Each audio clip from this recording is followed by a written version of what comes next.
بیوہ ہوئی تو زمیندار کے گھر کام کرنے لگی۔ میں بھی اس کے ساتھ ہوتی۔ جب جوان ہوئی تو اس کے بیٹے کی نظر مجھ پر تھی۔ اس نے مجھے محبت کے جال میں پھنسایا اور پھر مجھے حاملہ کر دیا۔ لیکن جب اماں نے زمیندار سے شکایت کی تو وہ کہنے لگا کہ تمہاری بیٹی خراب ہے۔ یوں اپنے بیٹے کو بڑھاوا دے کر اس نے مجھے برباد کر دیا۔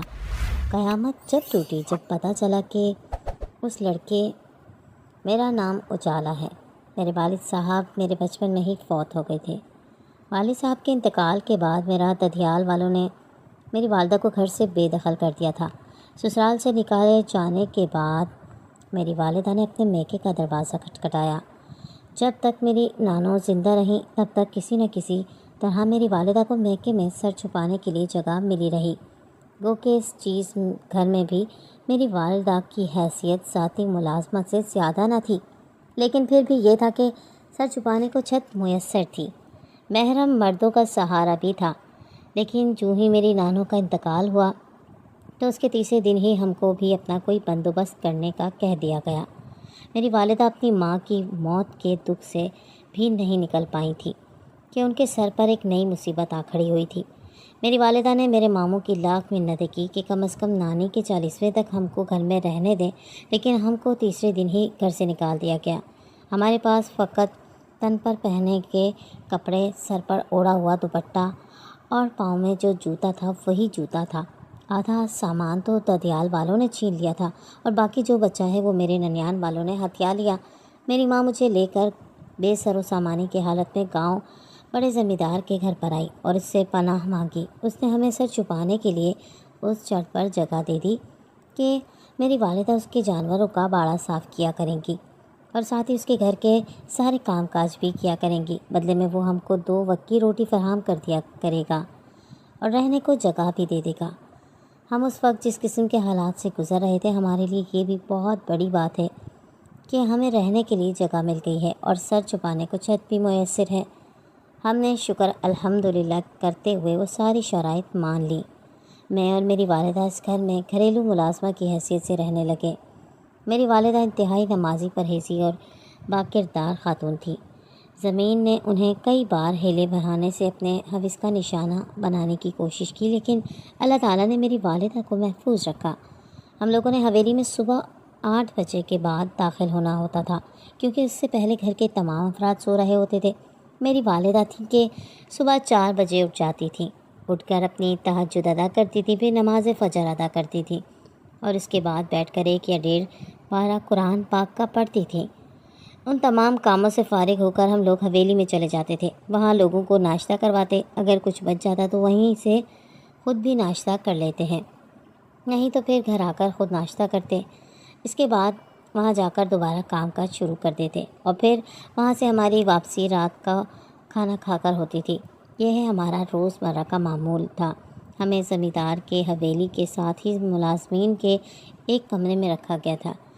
مجھے حویلی میں بیٹھ کر ٹی وی ڈرامہ دیکھنے کی عادت پڑ گئی تھی اور میں اکثر وہاں سے لیٹ ہی گھر آیا کرتی تھی، لیکن چونکہ میرے گھر کا ایک دروازہ حویلی کے اندر بھی کھلتا تھا، اس لیے میری ماں بے فکر رہتی تھی کہ مجھے آنے جانے میں کوئی پریشانی نہیں ہوگی۔ لیکن میری والدہ اس بات کو لے کے بہت پریشان تھی کہ چودھری یا ان کے بیٹے کا کردار اچھا نہیں تھا۔ وہ اکثر مجھے اس عمل سے باز رہنے کا کہتی رہتی تھی، لیکن میں اپنی ماں کی بات کو نظر انداز کر کے ٹال دیتی تھی۔ ٹی وی ڈرامہ دیکھتے ہیں۔ جب میں جوان ہوئی تو جس طرح آج کل کا کلچر ڈرامہ میں دکھایا جا رہا تھا، اسے دیکھتے ہوئے مجھے بھی چودھری کے بیٹے میں دلچسپی پیدا ہونے لگی، یہاں تک کہ میں اسے اپنی ادائیں دکھا کر اپنی طرف راغب کرنے لگی۔ میں یہ سب کچھ اپنی ماں اور حویلی کی باقی مکینوں سے چھپ کر کرتی تھی، لیکن کہتے ہیں نا کہ عشق اور مشق کا سب سے پہلے اپنی ماں کو پتہ چل جاتا ہے۔ میرے ساتھ بھی ایسا ہوا۔ میری والدہ کو مجھ پر شک ہو گیا اور پھر انہوں نے مجھ پر نظر رکھنا شروع کر دی، یہاں تک کہ انہوں نے مجھے رنگے ہاتھوں پکڑ لیا۔ مگر اب معاملہ میری والدہ کے کہنے سے بہت آگے نکل چکا تھا۔ زمیندار کے بیٹے کو بھی میری ذات میں دلچسپی پیدا ہو چکی تھی۔ وہ بھی اکثر موقع کی تلاش میں رہتا تھا اور جو ہی موقع ملتا تھا میرے قریب آ جاتا تھا۔ جب اپنی والدہ کے کہنے کے باوجود میں اس عمل سے باز آئی تو میری والدہ نے حویلی چھوڑنے کا فیصلہ کر لیا، لیکن میں نے والدہ کے ساتھ جانے سے صاف انکار کر دیا۔ جب میری والدہ کو اور کوئی صورت نظر نہیں آئی تو اس نے چودھری صاحب یعنی زمیندار سے اس کے بیٹے کی اور میری حرکات کی شکایت کر دی۔ چودھری صاحب نے شیطانی کہکا لگایا اور میری والدہ سے کہا کہ تو میرے ہاتھ نہ آئی، لیکن میرے بیٹے کے ہاتھ جو چیز آئی ہے اسے تو آنے دے، ہمارا بھی کچھ حق ہے، تم لوگوں نے ہمارا نمک کھایا ہے۔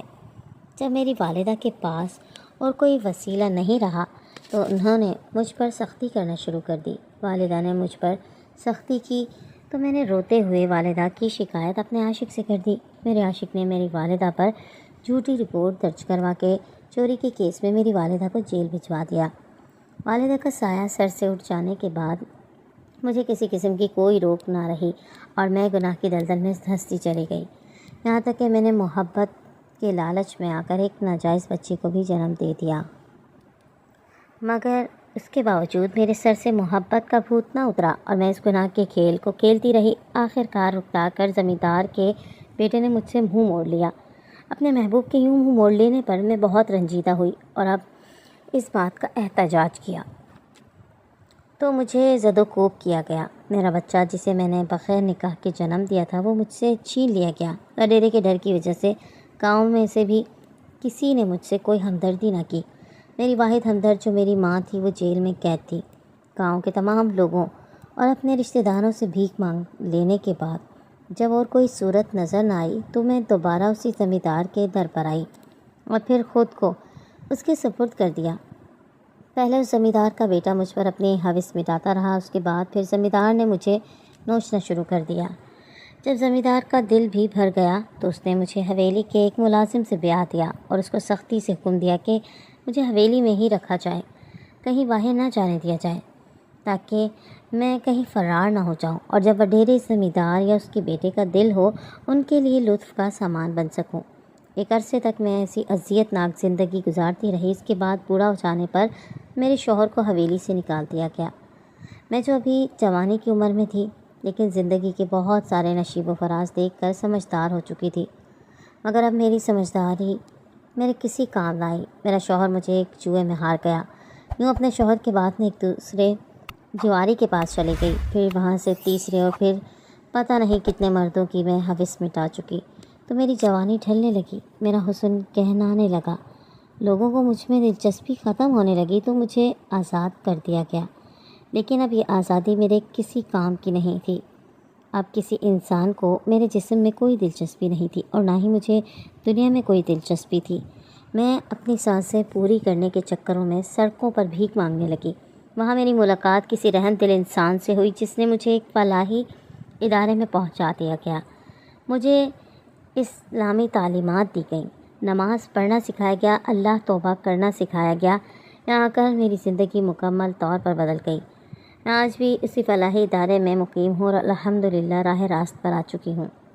لیکن مجھے ان 20 مردوں میں فقط ایک مرد ایسا ملا جس نے مجھے اللہ تعالیٰ سے ملا دیا، ورنہ جو بھی ملا جسم نوچنے والا، میرا ہوس پرست ملا۔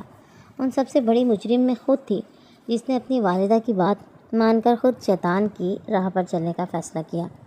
میں نے اس چیز کی سزا پالی اور ابھی پتہ نہیں حشر میں کتنی سزا پانا باقی ہے، کیونکہ میری ماں ایک عرصے تک بے قصور جیل میں قید رہی اور وہیں مر گئی۔ مجھے بھی تقریباً قید جیسے زندگی گزارنی ہے اور پھر یہیں مر جانا ہے۔ ابھی حشر میں پتہ نہیں میرے ساتھ کیا ہوگا، لیکن یہ ہے کہ میں اللہ تعالیٰ سے صدق دل سے توبہ کر چکی ہوں اور اللہ تعالیٰ کی رحمت سے نا امید نہیں ہوں۔ البتہ آپ لوگوں کو یہ نصیحت کرنا چاہتی ہوں، اگر کوئی بھی لڑکی میری راہ پر چل رہی ہے تو اس کے پاس ابھی بھی وقت ہے کہ آج ہی اللہ توبہ کر کے واپس لوٹ جائے، نہیں تو اس کے ہاتھ سے یہ دنیا تو جائے گی، آخرت بھی نکل جائے گی، جس طرح میرے ہاتھ سے اس وقت دونوں جہاں نکل چکے ہیں۔ اس کے باوجود میں اللہ تعالیٰ کا شکر گزار ہوں کہ جس نے مجھے واپس پلٹنے کا موقع فراہم کیا اور میں اللہ تعالیٰ سے رجوع کر چکی ہوں۔ ہر کوئی میری طرح خوش نصیب نہیں ہوتا، اس لیے بہتر ہے کہ پہلے انسان گناہ کی راہوں کا انتخاب نہ کرے۔ میرا مقصد آپ لوگوں کو نصیحت کرنا ہے، اس پر عمل کرنا یا نہ کرنا یہ آپ کا ذاتی فیصلہ ہوگا اور نفع نقصان بھی آپ ہی لوگوں کو پہنچے گا۔